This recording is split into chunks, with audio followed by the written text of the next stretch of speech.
What's in Area 51? Oh, man. Look at you guys. I love it. I don't even know. They're just like, oh, that's too much. I can't answer that. They say that Area 51, I mean, basically like just generic knowledge. They say Area 51 kind of sprung up out of the ground around Roswell, New Mexico, 40s, real UFO crashes, multiple bodies inside. We have some interesting one-of-a-kind stories around that. Skips through the desert. Some farmers catch it. Ranchers shoot this thing. There's one that's alive. They don't know what to do with these things. They come up with a fake story. The next day it was a weather balloon. They cover it up, but they need a facility to process this thing.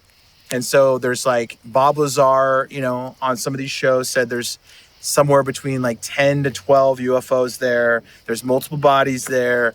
There's layers of security. I will say, my ex-father-in-law told me a story before he passed away. He said, my dad worked at Area 51. When I was a kid, we lived there. And my dad came home one day and he said, I don't have a crazy clearance at Area 51.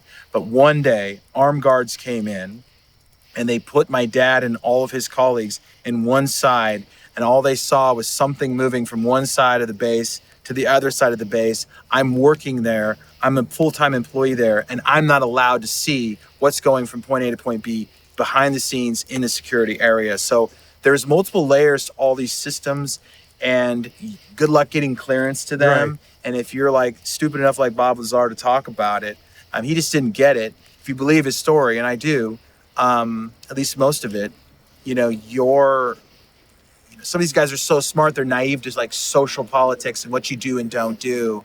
I think it's layered and secretive, and I think our government's known about it for 100 years. And I think the technology is vastly superior to ours, and it's confusing. And they need these secret places to kind of unpack, reverse the technology, figure it out, come up with new tech that they can, get some of these military companies to patent and then do all kinds of things. So, and that's a long answer, but I think it's like sort of it's a research base that they can hide. Okay, right here.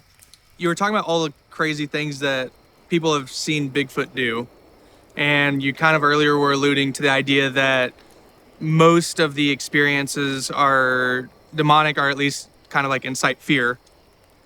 If Bigfoot can do all of these things, and he's kind of ill-natured, then why doesn't he do more things with all of that kind of power capability? So would that kind of indicate that he's either limited because God, or is it more so that there is a benevolence as well? That's a great question. That's a good question. Yeah. And we talk about this a lot. I mean, we've said it 1,000 times. Saving kids from drowning. Yeah. We have some repetitive phrases that we go through after now that we've done this a lot of times. Yeah, there's a mixed bag of Bigfoot encounters. Lots of weird stuff. Lots of strange, people call it gifting, giving gifts to and they're like coming back and forth. Him almost being curious about us, looking in windows, picking up stuff. Saving kids from drowning? Yeah. There's some famous stories of like them picking people up and carrying them out of the woods and with their but if you ever get kidnapped by Bigfoot, you got to give him a dip, like give him some skull or some Copenhagen. So I mean, I think most of these like the blurry creatures that people encounter, frightening experience, don't want to see it, terrible, blows people's paradigms. Like I said, they have an existential crisis of who am I, what exists, what do I not know? Mom said there was no such thing as monsters. There are monsters. Bigfoot can be a good experience, which is wild, But I think more often than not, it's scary because you're in a moment of like your whole life flashes before your eyes of what you don't think and do think exists.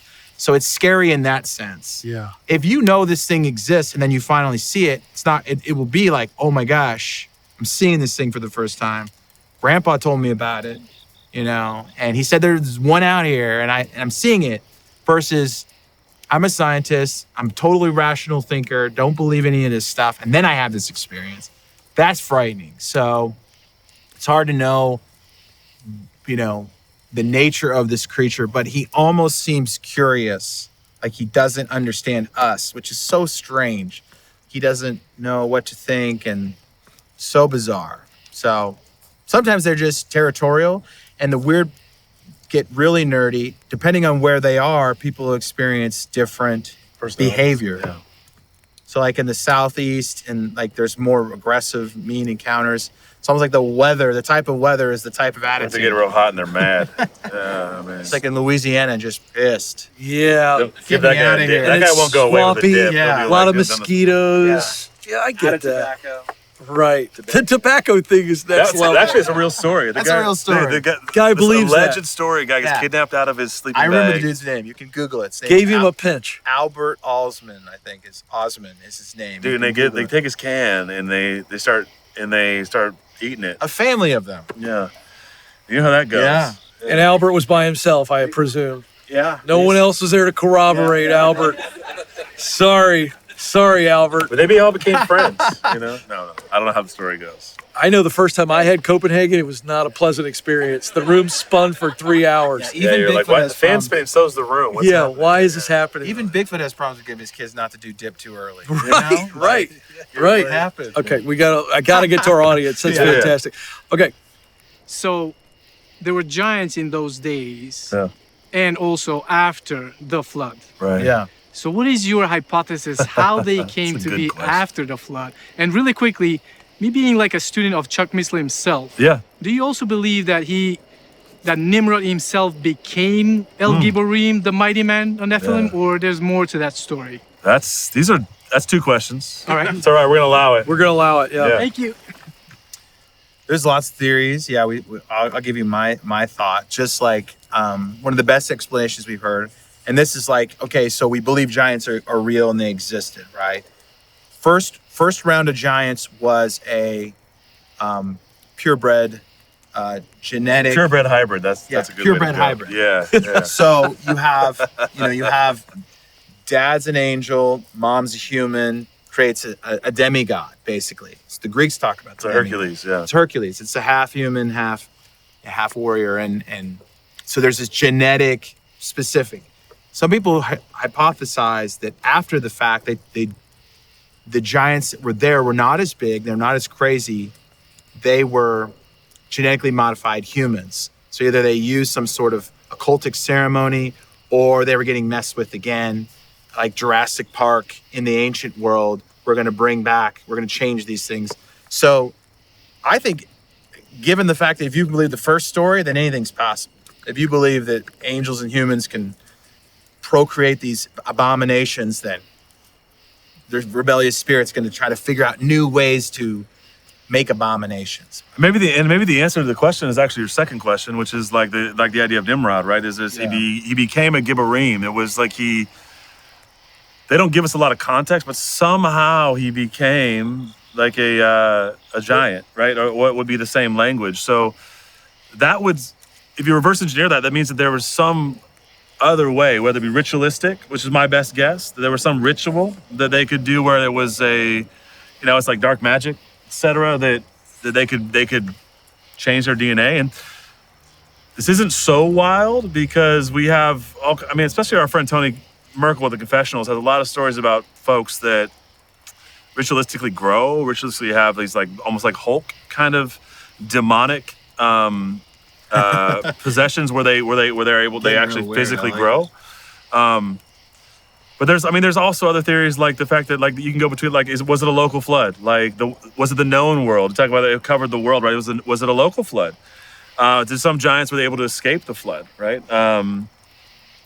These are all like plausibilities. You have like the genetics and the wife of Ham is another theory on the ark. So you had the genetics come down through.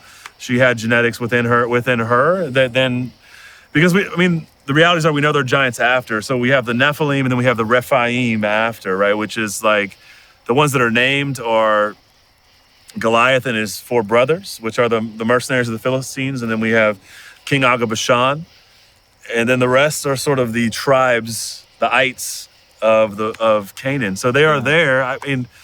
we had a guy on that we talked to. I don't think we ever released it because it got screwed up. But he had this whole theory that, like in the book of Enoch, it talks about the angels teaching humans how the cutting of roots, and he has a theory that like there are certain trees that never stop growing. And so he had a theory that like within the understanding of the genetics of trees and the cutting of roots, that they were splicing tree DNA into humans that allowed these humans to continue to grow. Yeah. Which is interesting. I don't know. But we're finally doing that again. I mean, you would tell someone that 100 years ago, they'd be like, that's impossible. But now we have got genetically modified everything, you know, to the point where we want to go back to non-genetically modified stuff. And they're just cracking that code every day. But it's, you know, science fiction is here. The things that we thought would never come are every day. And now I think that in this age, in our lifetime, I think we're going to see some of the wildest stuff, some stuff that's like the days of Noah stuff that they talk about, when you have defilement and depravity on every single level. I think human beings and modern Christians, we're so focused on moral sins, we don't understand that there's sins of the spirit, sins of the flesh, sin, you know, beyond. They were inventing ways to corrupt and sort of defile God's creation because they hate us. They hate it. They hate who we are. They hate our image. And if you're going to go all out, they just went all out. And I think they figured out we can do it again. They made Goatman. Yeah. And then it was over. Yeah. Yeah. And you don't want to talk about that because that's another end.